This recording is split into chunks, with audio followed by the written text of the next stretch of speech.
I try to explain that to my students. They're like, well, Brian, and we're going to talk about DeFi. When I go on Uniswap, because I get my students to use these trades, I got charged this gas fee, but there's no gas on Coinbase. And I just laugh out loud. And I'm like, do you know what these guys are doing over there? They're giving these big bid offer spreads. They're making mad money. It's probably crazier there than the trading floor of Stratton.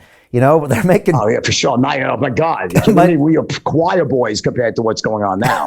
You're right. And, you know, I had, Alex Mashinsky of Celsius on here, and he was calling them out saying, yeah, this isn't crypto. This is a stockbroker, broken crypto is what it is. It's an old school institution that's using it's nothing to do with crypto. Yeah, do an instrument. Yeah. I think people need to be aware of that. Right now, you know, they've got a lot of liquidity. They're making a lot of money, but it isn't the blockchain. That is more where the DeFi space is. And let's talk about that, because you've called the blue chips, I think, Bitcoin and Ethereum, as in the two most stable of the cryptocurrencies. I think you have both. We have both here as well. Can I just get your thoughts on Ethereum, because it'll take us into DeFi. I was at a conference here in London, and Mike Novogratz from Galaxy Digital was there, and he said, look, Bitcoin is digital gold. He said Ethereum is more of a technology play. He said that's more of a tech play is what you're doing, or a financial technology play, and it trades more like a tech stock. How do you see Ethereum, and then how do you see these DeFi markets? Because it's pretty fascinating stuff.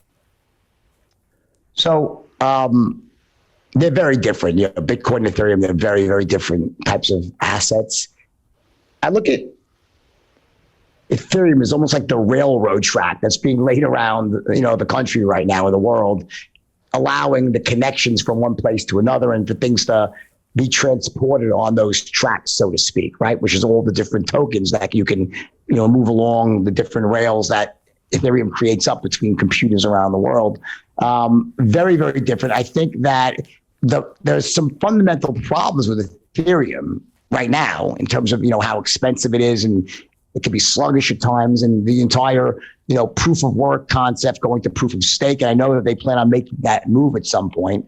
And I think that when they do, it's going to be a massive boon for Ethereum. If it actually works and it allows for, you know, gas fees to drop to negligible amounts, I think that you have this massive network effect with Ethereum, that people are building applications on Ethereum. So at a certain point, it just makes it like sort of the default network of choice that everyone else is building on. It's like how, you know, the iPhone becomes so powerful because everyone has their apps they build on it in the App Store. So all the developers are now increasing the value of this iPhone, and what, you know, the operating system that was created by Apple is made far more useful by all the apps, that the applications that people then create that integrate with an iPhone. The same thing's happening right now with Ethereum and Solana too. People, you know, Solana was launched after, like, trying to make it as an alternative that's cheaper and more effective. But in essence, Ethereum's got this massive lead right now. So everyone is out there, all these, you know, young, ingenious people trying to come up with the next great thing that's going to disrupt whatever it's going to disrupt. And they're using Ethereum as the railroad track, in the same way they're using the iPhone with your app that you're building. So I think you could draw a straight line almost to what was happening when I'm going to develop the next great app. That was back in like the 2010 to 15 with iPhones, right? Everyone's an app developer. Now we're talking about DeFi applications with how do I use the Ethereum operating system, so to speak, to develop my application that's going to solve a problem and get rich like that in the crypto world. Yeah, and it's a victim of its own success, because right now the biggest complaint I get from my DeFi Academy students is the gas fees. They're all complaining about the gas. And I say, look, just put the first trade on in small size so you can understand how the railroad tracks work. And guess what? We got solutions. We got layer 2s in Polygon. We got layer 1s like Solana and AVAX. And I've had Cardano and Tron and all these others. And I've had a bunch of those founders on the show. And it's coming. But it empowers this new decentralized finance world. And, you know, Jordan, I think it was last year, May 8th, when I lost the race to be the next mayor of London, I took a look and I thought, what am I going to do next? And I looked at the DeFi summer of 2020. And Jordan, I saw what was going on, and I thought, this reminds me of Bankers Trust in the 1990s, fixed income derivatives, except you don't need a balance sheet, you don't need 20,000 employees, you don't need a direct line to the Fed. You can be 15 guys in Tel Aviv and a dog, or 12 girls in Singapore with a cat, and you can put up Uniswap, and boom, you can have the same volume as Coinbase. And I thought, this is real. the total value locked, I'm telling you, I was like, I'm in on this. So that's what we've been doing the last year. When you see DeFi, whereas like you said, these platforms where you can actually literally see your trades happening and there's not a middleman market maker like at Coinbase. When you see that, what do you see in DeFi and why are you so excited about it? I think those are ingenious applications. And I think that, listen, they're ingenious.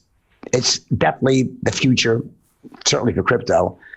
I believe in a lot more than centralized institutions, being in charge of all the buying and selling. It's almost like a DeFi, well, let's say a centralized institution in crypto is like shoving a square peg into a round hole. It just doesn't fit. It's like the exact opposite of everything that crypto was intended to be, which was decentralized, right? So take that for what it's worth. There still needs to be far more transparency, I believe, in all of these, major DeFi protocols. Whether it's SushiSwap, PancakeSwap, like Uniswap, they're amazing, and I think they're going to be even better in the next 3 to 5 years. And I think that I just can't overestimate how important regulation is to this market, because I think the more this is regulated, it's going to create such fierce competition. Smartest people are going to come in and make this stuff cheaper and more elegant. And I think ultimately they're going to make it very, very difficult for the Coinbases of the world. It's going to be almost no more need. Why would you want to have a Coinbase? I don't really know. I mean, listen, I have an account there right now. I do. And I have a lot of money over at Coinbase because right now in today's world, it just makes it easier for certain things, right?